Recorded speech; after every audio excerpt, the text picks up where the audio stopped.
Can your business survive a recession? Find out when we take the Recession-Proof business test on today's episode. Today's episode is brought to you by ConvertKit. Your email list is your greatest asset. Put your business in the only hands that I trust at servantmaster.com/ConvertKit. Are you tired of dealing with your boss? Do you feel underpaid and underappreciated? If you want to make it online, fire your boss and start living your retirement dreams now, then you've come to the right place. Welcome to Serve No Master Podcast, where you'll learn how to open new revenue streams and make money while you sleep. Presented live from a tropical island in the South Pacific by best-selling author Jonathan Green. Now, here's your host. I'm in the garden. My dog is sitting next to me. One of my neighbors is hammering. I don't know why he started, but the moment I came outside, he fired up the old hammer. He's far away, so hopefully we could block most of the noise, but this is island life. There's birds singing. There's not too much wind, so it felt like a great time to slide outside in between rainstorms. What we want to talk about today is something really, really important. Now, why am I talking about a recession-proof business test? Well, it depends on when you listen to this episode. You might be in the middle of a recession. More importantly, is that economic systems and markets and real estate are cyclical. We always hear about a bull and a bear market. That's why there's those statues in front of the stock exchange. We hear about shrinking and growing markets and business cycles. And what that means is that economies grow and shrink. Now, over time, the trend is almost always towards growth. Economies get bigger and bigger and bigger, but they have up and down. It's not a straight upward line. And crises happen about every 10 years. And if you look, 2008, all those sketchy loans, people were given loans that shouldn't have been given loans on homes because they weren't in a financial position to pay off those mortgages. And eventually they couldn't keep up with those mortgages, and people started losing their homes. And those mortgages, they're people who originally gave them, sold them on to someone else in bundles, and they didn't realize they bought a bunch of mortgages that had been massively overvalued, and the economy shrank, and many people lost their jobs. And I remember when that happened. What's interesting is that very common response to an economic downward cycle is for people to actually go into the real estate industry. A lot of people I knew who lost their jobs during these cycles jumped into real estate because it was something they could do. It's an easy industry to jump into. In some states, the training only takes a couple weeks. In others, it can take a couple years. But either way, the advantage is you're kind of in charge of your own destiny. And even if you have a low volume of deals, you tend to make a lot of money because you make 3 to 6%. If you organize both sides of a deal, you do 6%. If you sell a single house for $100,000, you get $6,000. The bank pays you immediately. You don't have to wait and get a percentage of every mortgage payment. So you get $6,000 right away. You know, that's a pretty good salary. You make one deal a month. You're pretty solid. So a lot of people jump into that, totally reasonable. The problem is that 50% of people quit the first year and 50% of those who stay quit the second year. Because it's hard. It's very, very hard for anyone below the top 10% in that industry. And I talk about a great deal about that in my book on Real Estate with Dave Bros, which we'll put a link to in the show notes. But I don't want to go too far down that path. Real estate's fascinating. That's why I partnered with him on that book. But now, their second cycle, right in 2020, a virus that's just an extreme flu. We're still figuring out how dangerous it is right now. But it's a variant of something that's been released before. That's why its name is COVID-19, not COVID-1. And almost half of the planet right now is under lockdown orders, so the economy is shrinking. I get approached all the time. Actually, I get messages almost every day. Jonathan, why don't you do an episode on the pandemic and the virus? And I don't want to do that. There's enough noise about that. What I want to focus on is how to endure, survive, or thrive this crisis and the next one. I absolutely believe that I will endure more recessions and economic downturns in my career. This won't be the last one. It's not the first one. A lot of people are very scared right now, and I don't want to build on top of that fear. What I'm trying to do, and you'll notice, is that during this time, I'm practicing as much extreme giving as I can. I'm continually giving away things, courses, products, training. The majority of my time right now is focused on creating podcast episodes. I'm trying to record an entire year's worth of content. My goal, by the time you hear this, you'll know whether or not I achieved, is to get 52 episodes recorded so I can put everything in place so we have free content coming out every week. There's no obligation. There's no pitch in the middle. Yes, there's a commercial at the beginning of each episode, but that's it. There's not one stuck in the middle. It drives me crazy. If you know how, you can push that fast forward button and skip over the commercial. I hope you don't, but it's okay if you do. It is what it is. Other than that, these are pure, unadulterated, free content. Because I believe one of the ways that I can adapt is to give and give and give, because that's what people need right now, and you need more hope, not more stress. I deal with that enough within my team with people who are really worried. People who are worried on my team are worried they're going to lose their jobs, and it's a reasonable fear because lots of people are around the world. But I don't want to bring fear into these episodes, and especially because then that will date the episode when you listen to it down the line, if you listen to a back catalog episode. So knowing that downturns happen means we can prepare for them. What we can do is design bulwarks within our business to survive these types of economic pressure. So we're ready for when they happen and we can adapt. Because adaptability is the most important feature in a business. And we're going to dig into that as we go through the test. One thing I've learned is that people don't change. One of the first free gifts I put together and actually recently updated it, the Ultimate Swipe File, I found over 600 pages of ads that are over 100 years old. Some of the ads I found this baked bean ad from the 1880s, and I found some ads from like 1902. They're really effective. They're amazing copy. What's interesting is that you can copy and paste 90% of the ad into a modern sales letter. You only have to change a little bit of the language because people talk slightly different now. But the things people worried about, the fears and the desires are exactly the same. People wanted to sound smarter, look better, live longer, make more money. Sound familiar? Some of the phrasing is a little bit different, right? People were worried about sounding dumb. Now that's not as much of a fear unless you look into a market and say, hey, you want to get a promotion, you want to go to a job interview, you need to sound smarter, you need to be able to answer all the questions, you need to know all the words. And then that's when we start to see that need. So even these things that aren't as big, we still have that desire. We want to be smarter, we want to know words. How many people have a word a day calendar where they want to learn a word every day? So we still have those same desires. The weight loss, the dating, the relationship desires are exactly the same in these old ads. And what I learned, and you can grab this at servemaster.com/ultimate. It's always free. I recently added some cool images and updated the content, the training at the beginning to explain to you how you can use this process to become a great copywriter. But even if you don't want to become a copywriter, it's worth looking at to see that people had the same hopes, fears, dreams 100 years ago. That's revolutionary for me when I saw that and learned that. It taught me something, and that is that there's a consistency over time. So even though markets grow and shrink, I believe that we can apply principles to our businesses now that can make them recession-proof, that can take advantage of the consistency of human nature. What we want doesn't change. What can change is our priority tree. What this means is that the thought taking up the majority of time in your mind changes based on external conditions. For example, you're thinking about going to the grocery store, you have a list in your head. And you go, oh, I got to go to the grocery store, I got to buy these things. When you go to the movies, you'll stop thinking about that list. It becomes a lower priority. When you walk out, the list moves back to the front of your mind. Stronger example, you're going through a brutal divorce. It stinks. Worst thing that can happen to you. Until you smell smoke in your house, suddenly you're thinking about that fire. That becomes a higher priority. So in times of economic turmoil, recession, or things pulling back, people go from from spending about what they want to spending what they need. They start to switch into a survival mode. I start thinking about how many months of buffer do I have? For how many months can I pay rent if no money comes in? That's what I'm thinking about. Instead of thinking about growth, which I was thinking about before this time, I'm thinking about, oh no, I need more buffer. If things stayed the same, I was really happy with my buffer because I have about 3 months. I can pay rent, I can pay all my bills and pay my entire team for 3 months with no problems if nothing comes in. It's pretty good. Wasn't always in that situation, especially with how big my team is right now. And I'm focused on extending that. Now I go, I want to make it 6 months or 9 months just in case this thing keeps going. I really don't want to have to let anyone go. That's my number one concern. Take care of my family, of course, but we're in a good situation. Next, I got to support this team. They depend on me. So I know that most of the market is having similar thought shifts. A lot of people are losing their jobs. A lot of people just found out that they might not make any money for 3 months, 6 months, or 9 months. And they're depending upon external sources to sort them out. And it's a really scary place to be. It's not always like this. I would have never known, and I've talked about downward cycles before. I couldn't have predicted this. This is called a black swan event. The point of a black swan is that you can't predict it. People always interview the guy who wrote Black Swan. I'll put a link to the book below in the show notes as well. When there was the economic downturn in 2008, they brought him all his TV shows and go, wow, you predicted this. He goes, no, I didn't. I didn't predict this specific event. I predicted that bad things happen. And he teaches to build a strategy where you know that bad things are happening, that things you can't predict will happen. And he mostly talks about investing. And what he talks about is you invest like 90% in consistent things and 10% in moonshots that will explode if something bad goes wrong. It's more complicated. I'm not really good at explaining investment because that's not really my area of expertise.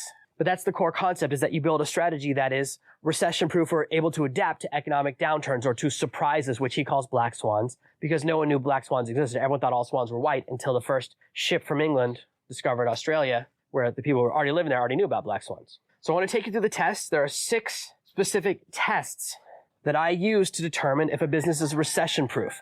Now, the core idea here is that the business is able to adapt. And each of these tests a business's ability to adapt to change. If your business can't adapt, then a surprise can crush it. Now, the first of these tests is Is there massive time investment required to build or grow this business model? Is it slow moving? An example of this would be building a blog using the traditional method where you're generating organic traffic and you're just putting out content, 3-5 articles a week.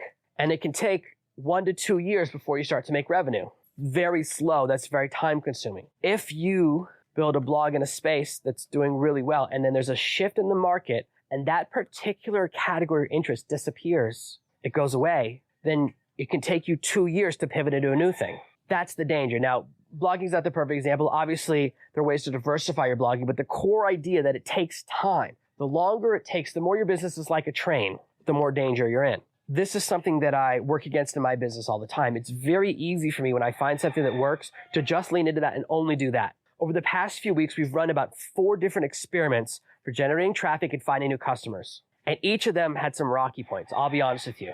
They were all rocky. And everyone on my team, because I'm the leader, right? They come to me and they say, okay, this thing didn't work. Here's what went wrong. 1, 2, 3, 4, 5. And they look at me and they're waiting for me to go for the explosion, right? Because as a leader, and this is something I've had to learn, the team takes their cues from me. And it's very easy for me to go, this failed, what a disaster. Because at the end of the day, every penny that goes into these failed experiments comes out of my pockets. So I could focus on that and be like, oh, look at all the wasted time, look at all the effort. I say, okay, let's decompress, let's break through this, study every part of this process and see what went wrong. What can we do to do this again? Every one of these experiments we're going to repeat. I go, you know what? Let's do it better next time.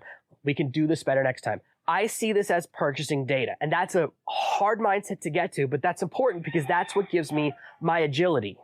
Certain parts of my business have maxed out. They're not scalable anymore because we can only do certain types of things or find certain types of partners or create certain types of events or generate certain types of traffic. The things we do have a scalability limit. My friend experiences this. He's really good at Bing ads, but Bing has a finite amount of traffic. So once he maxes out, that's it. So that's a scalability problem, and that can become a problem if something is slow moving, if you turn into a dinosaur. This is something that I deal with more and more because my team is big. Now we're not as agile. When I decide to do something, it can take 2 to 4 weeks for the pieces to fall in place through my team. When it was just me, I was a one-man band, I was more agile. So I'm experiencing this now, and I'm constantly putting things in place to keep us agile, to make us able to grow in different areas quickly. So when you're looking at a business model, and this test is really for those of us who are looking for what we're going to do next. I put a lot of different business models in front of you guys, and different people jump on different ones. When you see my emails, or you hear my recommendations, or see my reviews for different programs, I'm never recommending that you buy all of them. If you join my mastermind program, you don't get those emails because I don't want you distracted by other programs. Sure, you could buy them to make more money. That's not what I want. I want you to succeed. So when you find the thing that's right for you, we do everything in our power to support you on that journey, but every person responds to different things. And so we put different offers and different programs. I tell you about them, but I want you to run each idea through this test. And the first test you should say is, well, will this take me a long time? Now, for everyone, that's a different scale. Some business models can take 6 months to spin up. And then once we've really mastered the process, we can replicate over 2 months. And some of the business models that I teach are exactly that way. It can take a little while the first time because it's a learning process, but then you can repeat and the cycle shortens. So when you're thinking about massive time required, look at the first time and the second time. And most of us are in our later years, however you want to measure that. I'm in my midlife, turning 40 this year. So the way I think about things is different than when I was 20. When I was 19, I didn't expect to live past 21. I lived fast. I had a lot of crazy adventures. My 20s were amazing. And now I'm telling dad jokes, living that dad life. I'm in a different phase in life, and it's just as exciting. It's just as big an adventure. Every time I have a new adventure with my kids, or my kids learn something new, or they discover a new type of movie they like. The first time my kids watched a Charlie Chaplin movie with me, and they went nuts. That's another lesson I learned. Wow, things really don't change. Something that was funny in 1913 is still funny to my kids now. That's magical. And actually, I never really experienced Charlie Chaplin when I was young. So didn't really have that available. And now you can see things like that on Netflix or videos and YouTube, and my kids are learning things and we're learning them together. We have these amazing experiences. So I don't have 5 years to start a new business model like I did when I was younger. Like, yeah, you could start a business when you're 20 and go, hey, by the time I'm 25, I'll be a millionaire, but I'm living in my mom's basement for 4 years. We can't do that when we're 40, 50, 60, 70, can we? We got responsibilities. So we have to approach business in a different way. We need a shorter time cycle. The second test is, does it take a massive financial investment to start? I watch every single investment TV show I can find. I listen to every podcast about investing and pitching and all of those things because I'm fascinated with that world. And what I find fascinating is when people build a business that will die unless someone gives them thousands, tens of thousands, hundreds of thousands, or millions of dollars. When I hear burn rates, they're crazy. It's such a gamble. And by the time the business is profitable, the person that started it only owns like 3% or 10% or 12%. These types of businesses that require massive financial investment, there's a couple of problems with them. The first is that in times of recession, your investors aren't going to throw more money in, right? They are also becoming more conservative with their finances. So if you rely on external funding to grow your business, then you're really going to be in trouble. The second danger is that you won't have your own funding, even if you are internal, to fund into growth or fund into maintenance, right? Your burn rate won't change. Your staff salaries are going to be the same, but what's coming in might shift. Additionally, when you want to pivot, it can require massive financial investment. An example of this is if you build apps and it costs you $50,000 to build each app, you can run into a problem. Let's say it takes you 6 or 12 months to build an app. You have an idea for an app, you spend $50,000 over a year. The app is about to launch, the market shifts. Because you had that long lead time, the research and the results are different. And this long lead time applies to a lot of other things. It applies to books in a big way. Something I found really interesting, I know I'm going back to number one, but you'll have to forgive me, is that when I was doing research for books, I was looking at Amazon categories a couple of years ago, and this one category was exploding. It's funny that I say that because the category was called bath bombs. And a bath bomb is basically, it's like bubbles, but it's a solid. And it's a ball, and you put it in, it's called a bomb, you drop it in like a grenade. I've only seen it in books, I've never seen it in videos, and it was so hot. And there were 10 books that were trending hardcore. 6 months later, nobody was buying books on how to make your own bath bombs. The category was completely dead. If you're not really stuck in to authorship like I am, you might not know that Amazon adds and deletes categories all the time. For a little while, there was a hot business category called business fashion. It would teach people how to dress for business. I said, I could slide into that category. I created an outline, had an idea for a book. When I redid my research for recording my book, category had been erased, no longer existed. So even in small scale stuff, a long time between starting a project and bringing it to fruition is enough time for a market shift to happen. That's why we want a shorter cycle. And the same thing, we want shorter financial cycles so that we don't put massive investment in something. And certainly you can get to phases of scalability, but when a business requires massive financial investment to start or to pivot, that means you're very vulnerable during a time of recession. It's a very dangerous place to be. You might not have the resources to pivot. Suddenly, those financial sources and those promises dry up and you can't pivot. The third sign that a business is not recession-proof is complexity. Complexity is really hard for me to explain because my business model is quite complicated. There are a lot of small moving parts, but complexity means that a lot of things have to go right for the business to stay running. An example of complexity or things having to stay right is if you have a business that relies, for example, on someone outside of your control. If your entire business model is built upon your Facebook page or Facebook group or a Twitter thread, that has a complexity danger because there's a component outside of your control. So it can simply be there's parts of your business that you don't actually own, or it can be that there's a lot of moving parts. The more moving parts there are within your business, the more likely it is that something will go wrong. Things go wrong in my business all the time. Just yesterday, my team's internal messenger software, which we own, we don't license it, we own, and it's on a server that we own, crashed. No one on my team could talk to each other on our main channel. Fortunately, we have a backup communication system, and everyone jumped to that, and it was really beautiful. I was really proud of the whole team for that. We got it fixed a few hours later, but our developer wasn't at home, so there's nothing he could do. We all work our own hours. We certainly can't expect that, but things like that happen. I've had my membership area crash. I've had my shopping cart crash. I've had my PayPal account frozen multiple times. Every single time I passed the review, one time I had to repass this identity review, and I was like, this account's 20 years old. I had the account since I was in college, since the 90s. And like, yeah, we want to just make sure we know who you are now. I'm like, I've sent in, and because I'm traveling, I didn't have my social security card with me. Who travels with that? Okay? That's what they wanted, and that was the only thing they would accept, my social security card in a safety deposit box in Florida. And so my business was frozen for a while. So things can happen outside of our control. We have lots of layers of complexity. The more complicated the business model, the more likely it is that a wrench can get thrown into the works. As Kleskow says, no plan survives contact with the enemy. Clausewitz, Prussian general. Everyone knows that quote.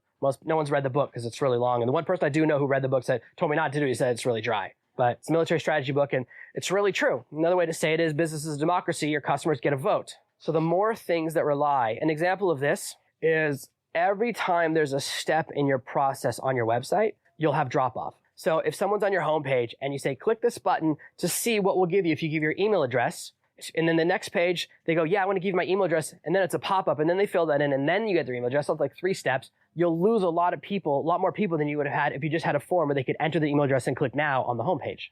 There's a lot of studies on this that says that the more steps in a process, the more people will drop off. So when you have a lot of complicated parts or a lot of complexity or those components in the business model that you don't quite understand, that's a sign that you're in danger, especially if you have problem number 4, which is that you cannot endure competition. This could be true in small markets, and this could be true in really specialized niches, that if a lot of people enter the market and you don't have enough of a uniqueness to outcompete them, or that you end up relying on that. An example of this, I was watching an investment TV show recently, and a girl had invented a pretty solar panel. That's all it was a pretty solar panel you could stick in your window, but she didn't own any patents. You can't. Solar panels are pretty ubiquitous. She could have a design patent. Hey, look, this is a unique design, I guess. I don't even know if she was able to get that. They didn't ask that question on this episode, but what she had was a commodity. It's like salt. Anyone can sell salt. Anyone can sell flour. That's what commodity means. It's something that anyone can sell. So if you're in a market where competition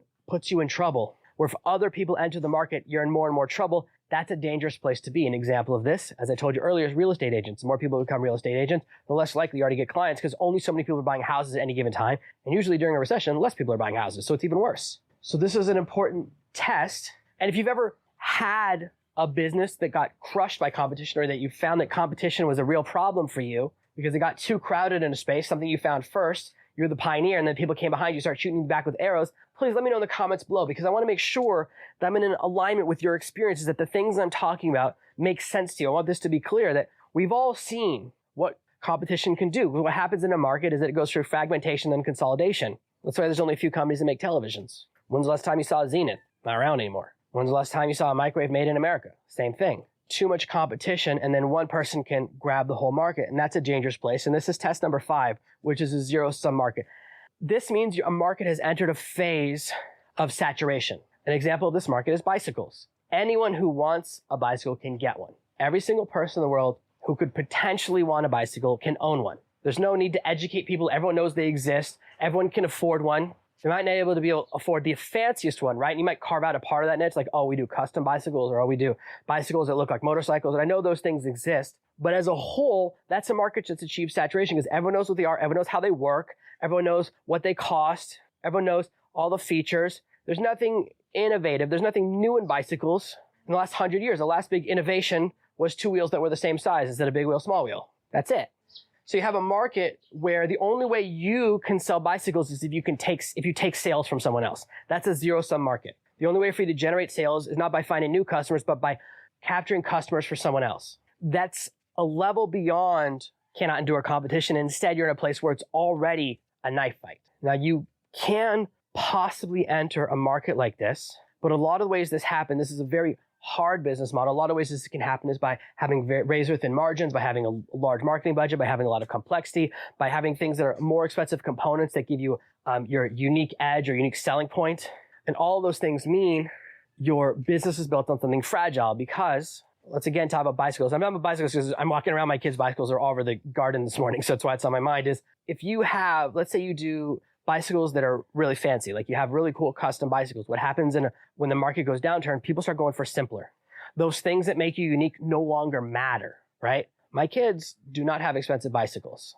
We don't have expensive bicycles. I would never buy like $1,000 bicycle or $100 bicycle, because kids' bicycles don't last very long. Now I have a lot of children, and so bike goes from kid to kid to kid, but we still aren't buying like premium bicycles. And it's the same thing in an adult market, right? Is that you go from, oh, I want to buy like this bicycle for fun versus I need a bike to go to work. Those are two different mindsets. And when I lived in Japan, I had a bike to work every day. So I had a bike because I needed one for transport. So I've been in that school where I didn't have a car for a time. And so I biked to work, even in blizzards. I learned that snow burns when it hits your eyes by biking in a blizzard. Never thought of that. When you have a zero-sum market, a single shock can shatter the entire market. There are a lot of businesses that are no longer getting any attention. Anything that's considered a luxury good is in real trouble during a recession. That's the first thing to go.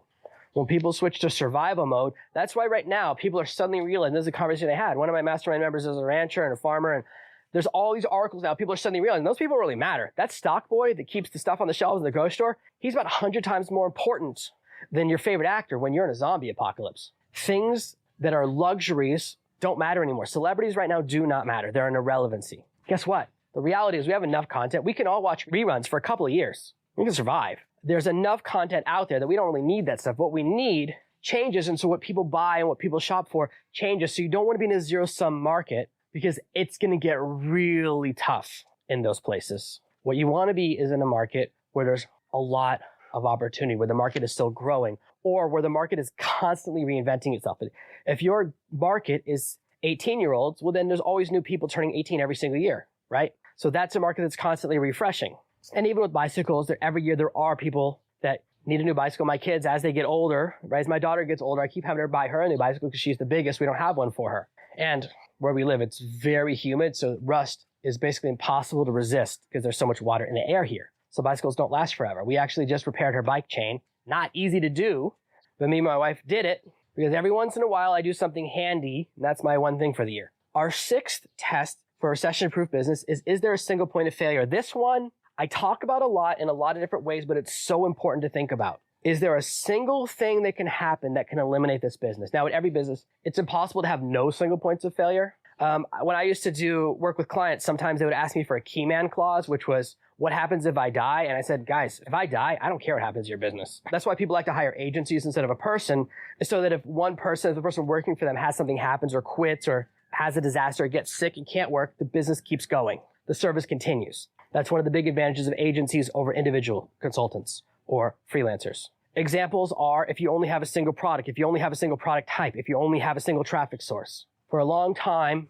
95% of my traffic and energy went directly into Amazon. All of my customers, everyone found me. If you found me more than a year or two ago, the odds are you found me through searching or through an Amazon category. That's no longer the case because I got paranoid about that single point of failure. And now the odds are I actually don't know. I can't predict how you found me because there's about 7 or 8 active ways that I'm introducing new people to my content. And that's going to grow to 8 to 12 over the next 12 months because I don't want a single point of failure. So if one thing collapses, an example of that is this podcast. I didn't record a new episode for almost 3 years because of my eyes. And it really annoyed me because I love, actually probably my favorite part of this business is the podcast. I love doing these episodes. I love putting out this content, but all of these things conspired against me, a medical thing. And so that dropped to the wayside. And so if that had been my only way of getting new customers or people finding me, then I would have been in big trouble. And I've seen this happen to people, and I've seen this happen to really big businesses when they have one way of getting their customers or when they only have a single customer. I used to watch this television show where a billionaire who owned like casinos and hotels and restaurants all over the country. And this guy was amazing.